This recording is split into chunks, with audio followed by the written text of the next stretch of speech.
The first thing we need to do is to prepare our environment. So in our case, it will be the development environment. It includes several things, but the most important is of course coffee. Because more than once we will have to work at night and at the weekends, and generally we won't sleep more than 3 or 4 hours a day. Such a programmer's life. Of course, I'm joking. We won't sleep that short and coffee is not a must-have. But as you can tell, I'm a huge coffee enthusiast because coffee in the morning can stimulate the mind properly, exactly like a good amount of sleep. So keep that in mind if you want to stay fresh and creative in the morning. If you don't like coffee, green tea can also do the trick. But let's move to more technical aspects of our development environment. We need something that will allow us to create websites and write the code in general. And what will come to help us is the code editor. Code editor is not something that will create a website for us. It's just a tool to help us doing that by indicating errors, coloring syntax, and reminding us of various things. Its base role is to make everything more clear and visible for us. There are many very good and the most important free code editors out there. And our choice for this course will be the Visual Studio Code, which website you can see on your screen right now. It's a free code editor made by Microsoft and it has everything you need as a beginning front-end developer, as well as many more advanced features you'll be using in the future. I use it on my daily basis and I recommend it for everyone. As you can see, you can download it on any operating system. There are some smaller code editors which are more beginner friendly, like for example Brackets, which I'm going to show you in a minute. But I want you to get familiar from the beginning with the more professional solutions which we can find in Visual Studio Code. Here you can see a Brackets website. It's a code editor that can be very useful at the beginning because of its simplicity. But I wanted for you to get familiar with the VSC from the beginning of your programming adventure, because later on in my courses I'll be using many advanced features that can't be done in Brackets or might be very problematic in this code editor.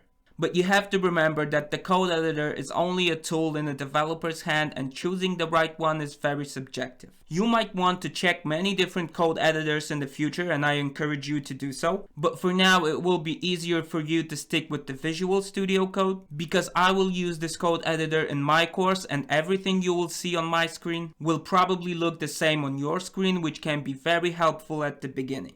The next simple and easy to use free code editor is Atom, and it might be good alternative for the Brackets, for example. It's also very nice and user friendly, so you may want to check it out sometime in the future. Some of you have already written the code in the past or you write it on your daily basis and have already a favorite code editor. It's completely fine and I don't force you to change it. Just keep in mind that I will use the Visual Studio Code in this course and in my further courses. So if at the beginning it won't make any major difference, when we will go to the more complex subjects, I may not be able to help you with some issues because of not knowing so well the code editor you use on your computer. So the next code editor many people use is Sublime Text. I must admit it's very nice as well, but there's this one issue that bugs me in it. Although we can use it for free, the authors claim from us to purchase a license for $80. So in this case, I can't treat it as a free code editor and I can't recommend it for you. The next code editor I wanted to show you is the WebStorm. It's not free and it's more appropriate for advanced projects, but it's very popular in big software houses, so you may hear a lot about it in the future. It wouldn't be very useful for you at this point, but it has many advantages and technologies used for more complex tasks. The last code editor I wanted to show you is the Adobe Dreamweaver. It's the part of the Adobe Creative Cloud package. So the whole package is a very useful tool for a web developer because it contains the Illustrator, Photoshop and many programs useful in designing some mockups and layouts. I'll explain what mockups and layouts are in this course. The one issue with this package is the price. The whole Adobe Creative Cloud package costs more than $50 per month. The good news is that many software houses provide the license to this package to their employees. So for now, let's focus on free software, but keep in mind that you may encounter this package in your future workspace, and that's a very good thing. So the code editor is the base of our work environment, but I wanted to show you that it's not the only place where you can write your code. Every code file in the front-end development is basically text. So you can write HTML, CSS and JavaScript in any text editor, even in the notepad. Of course, Notepad won't help us with displaying errors, coloring syntax, managing our files, and won't help us with many other things. But if you really would like to write your code in the Notepad, from the technical point of view, it's completely possible. But let's stick to the code editor how it's supposed to be done. So for now, I want you to install Visual Studio Code on your computer. Here you can click to download it and install it on your hard drive. The installation is very simple, so you can choose a directory to install it wherever you want, or just click the next button the whole time. In the next video, I'll show you how to configure it, but for now, I just want you to install it. So the code editor is the first pillar of our work environment. The second pillar, equally important, are the internet browsers. Because we write the code in the code editor, then the code is read by the browser and displayed to the user as a website. Browser is a very powerful and highly advanced computer program, which gives us as the developers huge possibilities. At this point, I want you to have on your computer several different browsers. The first one and the most important is the Google Chrome. And it's not important because I say it is, but because it's the most popular internet browser in the world, generating most of the internet traffic. We need this browser to see the effect of our work, so if you don't have it, please install it.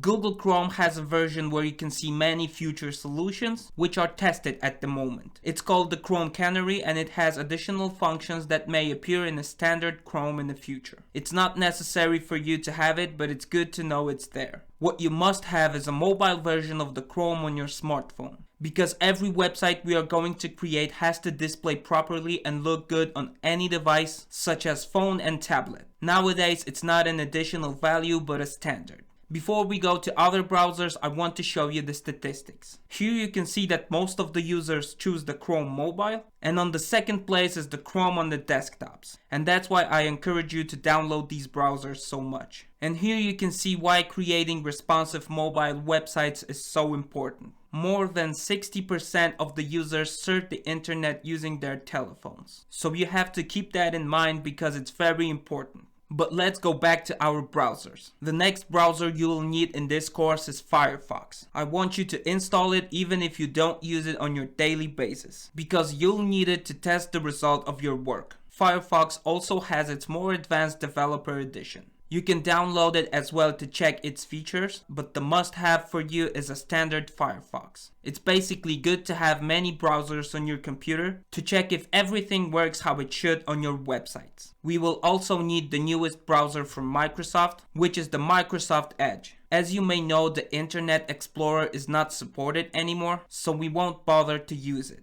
But the Edge is the next must-have for us, so you should install it if you haven't done it already. The next browser you should at least know is Safari. This browser is for Apple systems only, so if you work on Windows or Linux, all you can do is to send the link of your website to your friend with a Mac and ask for a feedback if your website displays properly on his or her computer. The last but not least browser you should install on your computer is Opera. This browser generates some internet traffic as well, and it's good to check if everything works fine with your website on this browser. But it's not the end of configuring our work environment. The last but very important thing we need to do is to organize our file structure. And the best way to do it is to create a new folder for our learning purposes. So let's do this. I'm doing this on my desktop, but you can do it wherever you want.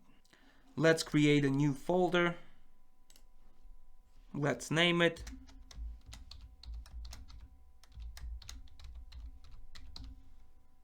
Like this.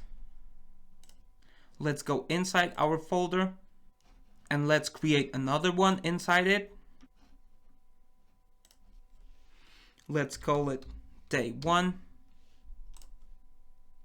In the next few days we will create day 2, day 3, etc. It's very important because in other case we will have chaos in our file structure, and that's a very bad habit for a developer. And we should try to learn the good habits from the beginning. So inside our folder day 1, when we are going to create our first project, we will create another folder named project 1 and the name of our project so it could be more clear for us. Just like this. And let's organize our file structure this way to not keep everything together. In a moment, we will open this folder in our code editor so we can manage our files even more easily. So our work environment contains the code editor, Visual Studio Code in our case. We are going to configure it in a moment, among others to install some extensions. Internet browsers with the Chrome and the Chrome Mobile at the forefront. Except that Firefox, Microsoft Edge, Opera, and the last thing, let's remember about our file structure to keep our files in order so we can make our work more comfortable. So now let's go to our code editor so we can configure it as well.